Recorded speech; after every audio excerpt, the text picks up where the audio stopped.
She said it was just girls' night, until another wife called and blew my world apart. Let me start by saying I, 36M, never thought I'd be writing one of these posts. I read them sometimes with disbelief, thinking, man, that sucks, glad it's not me. Well, it is now. My wife, Ally, 35F, and I have been married for 9 years. We weren't perfect, but we were stable. Or so I thought. I've got a decent job in IT, no major debts, no criminal records, and I've never once cheated or even thought about it. I'm the safe guy, the one who makes breakfast on Sundays and folds laundry without being asked. Ally was always more restless.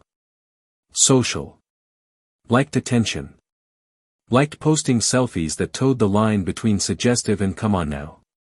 But I figured it was harmless. She worked in event planning, lots of parties, lots of dressing up. I supported it. First signs of trouble. About a year ago, she started going on girls' trips a little too often. Miami. Vegas. Palm Springs. All on weekends I was supposedly busy with work stuff, which, to be fair, I often was. I'm not the jealous type, so I never questioned it. Then she started locking her phone. Switched her passcode. Said it was, because of work stuff. Okay, weird, but I let it slide. She got defensive if I asked innocent questions like, where'd you go to dinner, or, who's Jenny again? It always turned into a mini-fight, and somehow I ended up apologizing for not trusting her. So yeah, there were signs. But nothing, and I mean nothing, prepared me for the phone call that would flip my entire life upside down. It was a random Thursday night. I was making pasta. My phone rings. Unknown number. I let it go to voicemail. Then it rings again. Same number. I answer. A woman's voice. Calm. Cold. Controlled. Hi. You don't know me, but I think your wife has been sleeping with my husband. For years. My stomach dropped. Excuse me. My name's Dana, she said. And your wife Ally has been having an affair with my husband, Chris. I have proof. And I'm done keeping quiet. She wasn't lying. What she sent me next. It was the beginning of the end. After the call, Dana texted me a folder link titled, For You, Proof. I hesitated before opening it. Part of me was still in denial. Maybe it was a mistake. Maybe this Dana woman was unstable or confused. Maybe Ally and Chris had a weird inside joke and it got blown out of proportion. But I clicked. And holy F*** king hell. There were screenshots of texts between Ally and Chris going back over 3 years. It wasn't just flirting. It was full-on sexting, dirty talk, plans for getaways. They called each other, baby, and my real life. One message from Ally read. God, I wish you could have been at the hotel last night instead of that boring client dinner with your wife. I'm still sore. I had to stop reading for a second. My hands were shaking so bad I dropped the phone. When I picked it up again, it got worse. Photos. Dozens. Ally in lingerie I had never seen before. In a hot tub. At a party, straddling Chris on a couch. One photo that made me physically sick, Ally in a group selfie with 4 women, topless, holding cocktails. Behind them, 2 men, including Chris, shirtless, grinning like it was a scene from an erotic movie. The caption on Instagram? Just another spicy night in the desert, smiling face with horns, #wifelife, #naughty-endness. The photo was from Palm Springs. One of her girls' weekends. There were also 2 ticket stubs for a private erotic theater in LA. Same night she told me she was at her mom's helping with renovations. Every work trip, every girls' weekend, every suspicious late-night text, suddenly made perfect, gut-wrenching sense. And in every photo, every message, she looked happy. Free. Sexy. Alive in a way she never looked around me. I sat there in my kitchen, pasta boiling over, reading about how my wife loved another man's hands more than mine. And all I could think was, who the hell is this person I married? So after about an hour of spiraling, I finally pulled myself together, sort of, and texted Ally. Just 5 words. We need to talk. Now. She replied with, everything okay? I didn't answer. She got home 20 minutes later, acting all concerned, trying to kiss me on the cheek like nothing was wrong. I stepped back. She immediately switched gears, defensive posture, arms crossed, that icy tone I now realize was her default setting whenever the truth got too close. What's your problem? She snapped. I handed her my phone. Dana sent me everything. She paused. Didn't even ask who Dana was. Just blinked. And then, get this, she smirked. Wow. So she finally grew a pair. That was her response. Not, I'm sorry. Not, please let me explain. Just that smug, unapologetic smirk like she'd been waiting for this moment to finally play the victim. So it's true? I asked. She shrugged. I mean, define true. I lost it. Define true. Are you seriously asking me that after I just saw you practically riding a guy who isn't me in a hot tub on what was supposed to be a girl's trip? She rolled her eyes. Then came the gaslighting. You're overreacting. You've always been uptight. Chris made me feel alive, like I wasn't just someone's wife doing dishes while you worked overtime. That hit me like a freight train. I was loyal. I provided. I supported her dream job, helped pay off her credit card debt, celebrated her promotions with surprise weekends. I thought I was the good guy. And here she was, acting like I was the villain because I wasn't exciting enough for her late-night fantasy life. So what, I asked, was I? Your backup plan? The guy who paid the bills while you auditioned for Playboy with someone else's husband? She didn't answer. Just grabbed her purse and muttered, I'm going to Jenny's. Didn't deny it. Didn't fight for us. She just left. And as the door clicked shut, something inside me finally broke. I wasn't heartbroken. I was done. The silence after she left was suffocating. Not the peaceful kind. The kind where your whole world's been carpet-bombed and now all that's left is dust and disbelief. I sat there for hours. Phone in one hand, whiskey in the other, just scrolling through the texts Dana sent me. Every, I miss your hands, every, he'll never touch me like you do, every smiley face felt like another gut punch. And the worst part? I kept thinking back over the years, wondering how many times she came home to me after one of their hookups. How many nights she kissed me goodnight with his sweat still drying on her skin. How many times I was lying next to someone who had just betrayed me and didn't even flinch. There's a photo Dana sent, one I can't unsee. Ally in red lace lingerie, bent over a hotel bed, with CH written on her thigh in lipstick. Chris's initials. She told him he could mark her. Meanwhile, I was over here worried about whether I forgot to buy her almond milk or said, I love you, enough. The emotional roller coaster was insane. 1 second I was shaking with rage, fantasizing about keying Chris's car or blasting the screenshots all over their Facebooks. The next second, I felt like the biggest loser on earth. Like maybe I was boring. Maybe I didn't touch her right, didn't text her enough, didn't notice when she started pulling away. I started doubting myself, everything from our wedding vows to the damn pillows on the bed. Then something clicked. I pulled out my phone, looked at one of the selfies Ally took in some hotel mirror, wearing lingerie I never bought, holding a bottle of wine I paid for, and laughing with that same, you'll never know, look in her eyes.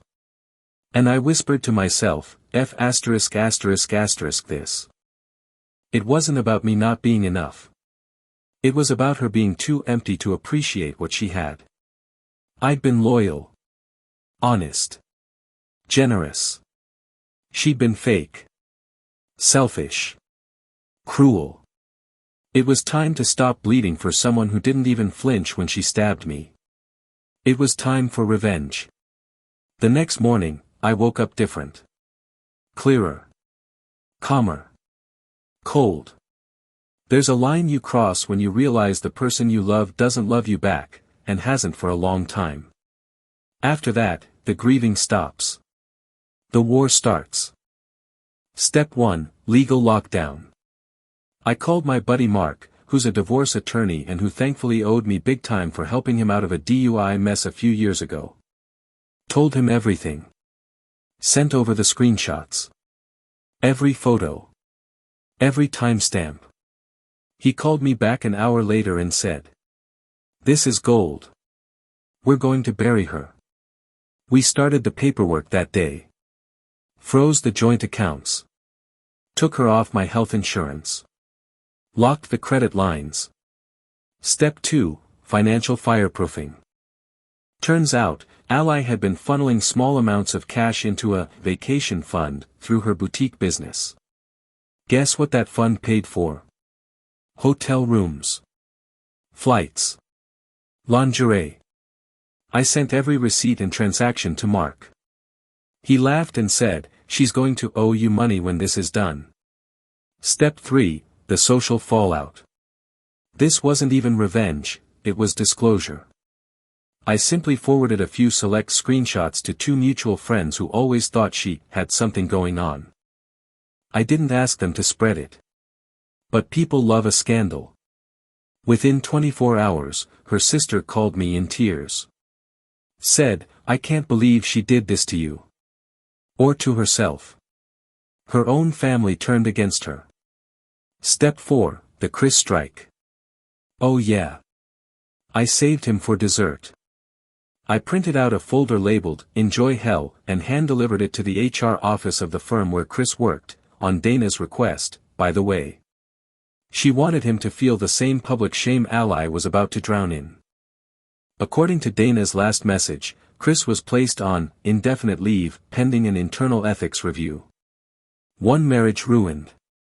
1 reputation shredded. 1 cheater's fantasy life dismantled brick by brick. And me? I was just getting started. After locking down finances and launching the social grenade, I turned my attention to the house. The home we bought together. Decorated together. The one she turned into her sanctuary while secretly playing hotel roulette with another man. I couldn't stand to breathe the same air as her perfume-soaked throw pillows and faux live laugh love signs anymore. So I made some changes. First thing to go. The bed. Gone. Hauled it straight to the curb. Bought myself a new one that felt like sleeping on clouds made of dignity and zero betrayal. Next up, the walls. Repainted everything she touched. Covered up the photos. Tore down the gallery wall of vacation pics where she was smiling next to me while probably texting Chris under the table. I even rehung a painting she hated. She once called it cold and impersonal. Perfect. Just like her. Then I boxed up her stuff. Every shoe, blouse, bath bomb, and wine glass. Labeled it, "Return to Liar." I stacked it neatly in the garage and texted her. "Your stuff is packed. Pick it up by Friday or it's going to the curb." Her response. "You're being immature." Right. Because I'm the problem here. I'm the immature one for not wanting a closet full of betrayal and push-up bras she didn't wear for me. But you know what really made me laugh? 2 days later, she showed up, not for her things, but to talk. Like nothing had happened. Walked in like it was just another spat. "I miss you," she said, looking all pathetic. "I made mistakes. But what we had was real." I looked her dead in the eye and said, "What we had died the first time you took off your ring and put on someone else's hands." Then I turned around and walked back into the house. and slammed the door behind me. A few hours after I told her to get lost, the texts started coming in hot. First it was the "I Miss Us" series. "You're still my best friend. I don't even recognize myself anymore without you. Please don't throw away what we built." Then came the gaslighting greatest hits. "You were never emotionally available. I wouldn't have needed him if you showed me love. You pushed me into someone else's arms." Classic. No apology. No responsibility. Just emotional manipulation with a splash of blame shifting. And then she sent that photo. A selfie. Her crying. Red eyes, mascara running, lips pouting like she was in some tragic indie film. Captioned. "Are you really going to let one mistake destroy us? One mistake." She had a decade-long mixtape of mistakes and was still out here playing the victim card like it had infinite swipes. I didn't reply. I didn't scream. I didn't send a final message. I just blocked her. Phone. Email. Socials. She was a ghost now. Because here's the truth, once someone shows you who they really are, believe them the first time. And definitely believe them the 50th. I wasn't her husband anymore. I was her escape route. Her safety net. Her plan B when Chris was busy or Dana got suspicious. Not anymore. That role's been permanently retired. And in its place, a man who finally realized he deserves more than just crumbs of affection between lies.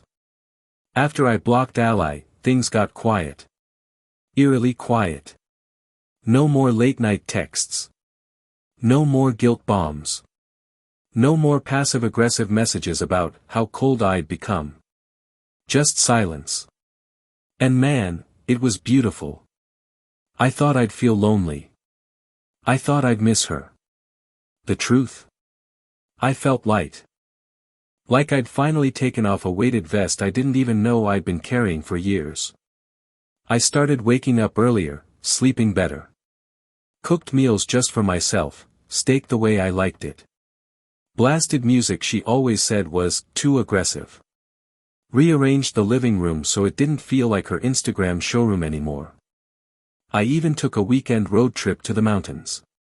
Just me, my music, and the open road. No checking in. No explaining where I was. No pretending to be happy so someone else could stay comfortable. And every mile away from that house, from that betrayal, from that version of myself, I started to feel human again. Meanwhile, the fallout continued in the background. Mark, my lawyer, called to say Ally had finally responded to the divorce filing, and tried to contest everything. She wanted the house, alimony, half my retirement. I laughed so hard I almost dropped my coffee. Let her try, I said. She's gonna get a masterclass in consequences. Because what she didn't know. Mark had everything. Proof of the affairs. Financial evidence. Witnesses. Even a screenshot of her texting Chris, saying, "If he ever finds out, I'll just cry. He's too soft to actually leave me." Yeah. About that. Guess I got tired of being soft. So, the day finally came, court. Ally showed up dressed like she was auditioning for a sad soap opera. Black dress, crocodile tears, the whole "I'm just a misunderstood housewife" vibe. She even clutched a tissue dramatically during opening statements. Her lawyer argued she was emotionally neglected and had no choice but to seek comfort elsewhere. Right. Because cheating for years with a married man and using our shared money to fund erotic weekends in wine country is just a natural extension of emotional struggle. Then Mark stood up and unleashed hell. Exhibit A, screenshots. Dozens. Lingerie pics.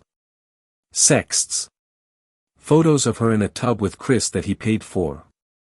Exhibit B, bank statements. Her boutique business funneling money into a private account marked Vegas Retreat Fund. Exhibit C, testimony from Dana. composed, surgical. She walked the court through timelines, receipts, even a voicemail Ally left for Chris where she called me a safe place to crash. By the time Mark was done, you could have heard a pin drop. The judge didn't say much, but the ruling was clear. No alimony. House stays with me. She gets what's in her personal account, and that's it. She didn't even look at me as she left. Which was fine. I wasn't looking for an apology anymore. I was watching Karma tap dance across her designer heels and walk her out of court empty-handed. On the way home, I rolled down my windows and blasted my old playlist. The one she used to hate. And for the first time in a year, I sang along. Life after the divorce. Surprisingly, peaceful. It's like my house exhaled the second the paperwork was finalized. No more passive-aggressive post-it notes about forgetting the recycling. No more fake smiling through dinners that felt like job interviews. No more walking on emotional eggshells, hoping today wasn't the day she decided I was boring again. It was quiet. And I loved it. I threw a small, divorce dinner with my closest friends. Evan brought whiskey. My cousin made steak. Everyone toasted to the new version of me, freer, leaner, smarter. A few people even admitted they'd always wondered how I tolerated her that long. Gee. Would have been helpful to say earlier, guys. The best part? I started doing things just for me again. I joined a local boxing gym. Got some aggression out. Took a photography class. Turns out, I'm actually decent. Booked a solo trip to Iceland. No planning around someone else's mood swings, or needing to check her schedule. Even Ghost, the rescue dog I picked up mid-breakup, seemed happier. Or maybe I was just projecting. But he stopped flinching every time a wine bottle clinked. As for Ally, word is she tried patching things up with Chris after Dana dumped him. Didn't last. Shocker. Now she's bouncing around, posting filtered selfies and inspirational quotes about healing and deserving better. Funny. She had better. She just wanted more. And ended up with less. So a few weeks after the divorce was finalized and I was deep into my new me phase, new haircut, new furniture, new password on everything, I got a message from someone I hadn't thought about in a while. Dana. Remember? Chris's now ex-wife. The woman who called and blew my whole world apart with one phone call and a Google Drive of destruction. She kept it simple. Hey. Just checking in. Hope you're doing better. Part of me didn't know how to respond. Another part of me was surprised she even remembered. But I wrote back. Doing much better. You saved my life. Just hope you're doing okay too. She replied almost immediately. Turns out, she'd gone through her own firestorm. Public embarrassment. Social fallout. The works.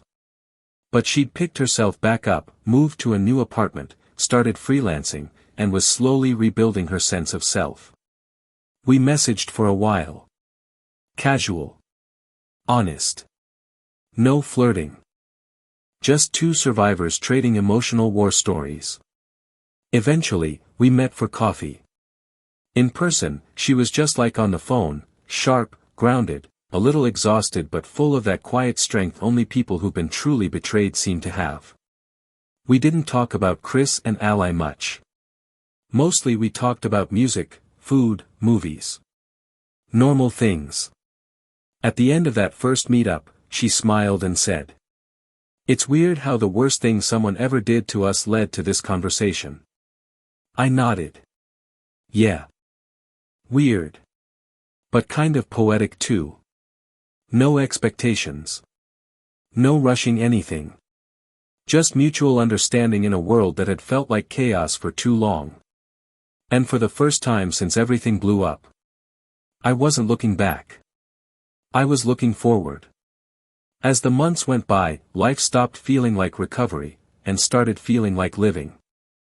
I wasn't healing from betrayal anymore. I was just living my life. I upgraded my car. Not out of midlife crisis vibes, but because I wanted something that didn't reek of memories, of road trips where she faked smiles and probably sexted Chris when I stopped for gas. I took that trip to Iceland. Stood alone in front of waterfalls, drank black coffee with locals, breathed air so clean it almost made me cry. Not because I was sad, but because I finally remembered who I was before her. Dana and I kept in touch. We'd meet for brunch every couple of weeks. Slowly, those conversations turned more personal, more comfortable. There was never a moment we became something, it just happened. No pressure. No declarations. Just two people who had nothing left to prove to anyone, especially not each other. One day, she looked at me across the table and said, "You don't flinch anymore when you talk about her." And I realized she was right. I used to speak Ally's name like it still had power. Like it could punch me in the gut. Now. It was just a word. That chapter. Closed. And this new one. It didn't need permission to start. I had spent so long asking, why me, that I forgot the better question. What now? And the answer was finally starting to look a lot like peace. About 9 months post-divorce, just as my life was finally humming in a steady rhythm, the past tried to sneak in through the back door. I got an email. Not a spam email. Not a marketing blast. It was from Ally. Subject line, closure. I didn't click it right away. My stomach twisted just seeing her name. But curiosity won. It was long. Rambling. Clearly wine-fueled or therapy assigned. She talked about how she'd done a lot of reflection, how she never meant to hurt me, how she was in a dark place during those years. She wrote about Chris, how he ghosted her the second the truth got messy. How she realized she mistook excitement for love and safety for boredom. She ended it with, "I know I don't deserve a reply. But if you ever feel like talking, I'd really like to say I'm sorry. For real this time." I stared at it for a while. Then I hit delete. No reply. Because here's the truth, I didn't need her apology. I didn't need her guilt. I didn't need to reopen a wound just to watch it bleed again. She didn't get to rewrite the ending. I already had. And it was better than anything she ever gave me. That moment, hitting delete without hesitation, wasn't just about ignoring her. It was about choosing me. Choosing peace.